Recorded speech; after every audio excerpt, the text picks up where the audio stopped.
Welcome to the Sales Beat podcast, where we explore sales intelligence in fast-moving consumer goods and how you can deliver against your sales goals. I am Veena Giridhar, and I'm the CEO and co-founder of SalesBeat, an AI-driven platform eliminating lost sales in fast-moving consumer goods sector due to understocking and overstocking. Last week, I spoke about the importance of carefully evaluating your pricing and promotional strategy before implementation. Today, we look at the importance of customer retention versus customer acquisition, an area that is currently suffering due to bad customer experiences resulting from out of stocks, picking and packing issues, delivery issues, and product substitution issues. According to a Harvard Business Review article, acquiring a new customer is anywhere from 5 to 25 times more expensive than retaining an existing one. Also, according to research by Frederick Reichheld of Bain & Company, increasing customer retention rates increases profits by 25% to 95%. To maximize customer retention, you need to understand your churn rate and the reason behind it. According to Jill Avery, a senior lecturer at Harvard Business School, customer churn rate is a metric that measures the percentage of consumers or customers who end their relationship with a brand in a particular period. Vendors in the e-commerce space are really good at measuring this and tracking the drivers behind these numbers. Churn rate is typically measured by month, quarter, or annually and by SKU. These days, measuring churn rate for supermarkets and convenience stores is simplified due to the widespread use of loyalty cards and from customer reviews. Supermarket and convenience stores need to start monitoring consumer and shopper net promoter scores and ensure that their score remains above 0 at a minimum and above 30 to ensure consumers and shoppers do not switch. Simply put, Net Promoter Score measures the loyalty of customers or consumers to a company or brand.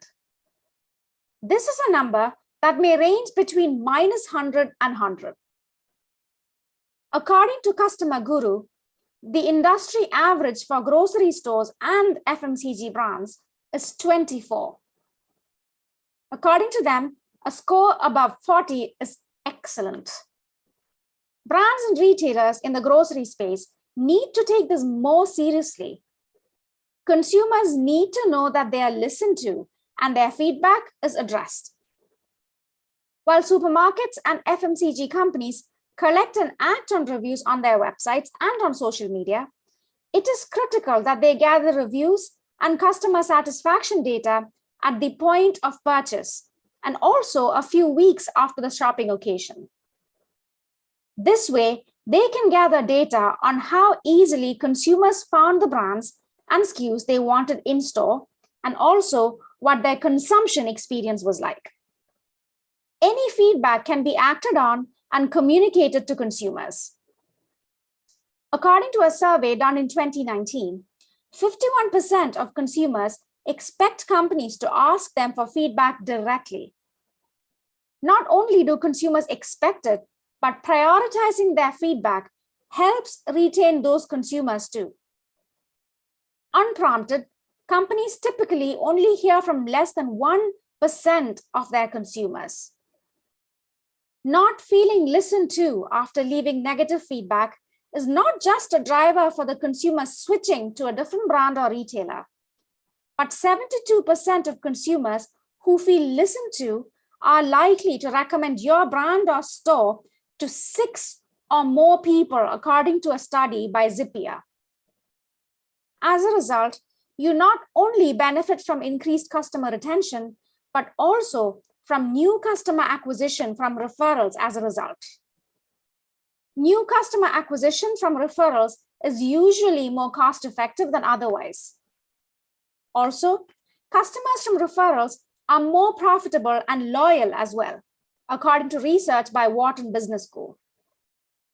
One of the reasons why direct-to-consumer brands have been taking share from more mainstream FMCG brands is because consumers of these brands feel listened to. Whenever they give feedback on the direct-to-consumer brand in question, the company acts on it and communicates with the consumer regarding their experience. This increases the positive perception the consumer has of the brand in question and increases their loyalty to the brand as they feel listened to. Good customer experience in a supermarket, such as availability and easy exchange or returns process, is most likely to lead to future purchases, according to 93% of baby boomers, 91% of millennials, 89% of Gen X, and 81% of Gen Z. Going into a high inflation period, brands and supermarkets need to ensure customer satisfaction to retain customers and to increase market share from positive referrals and recommendations. This not only reduces customer attrition, but also helps with customer acquisition, and that too at a lower cost than normal. Supermarkets need to collaborate with FMCG companies to ensure superior customer satisfaction in the coming months to ensure they retain share, as rising costs force consumers to evaluate cheaper channels and alternatives. There are several solutions out there that companies can implement to understand consumer feedback or sentiments better.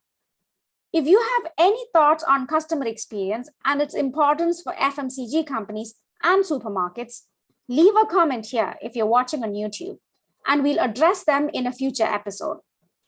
If you are listening to this on Apple or Spotify, email me on veena@salesbeat.co with any questions. Thank you for listening.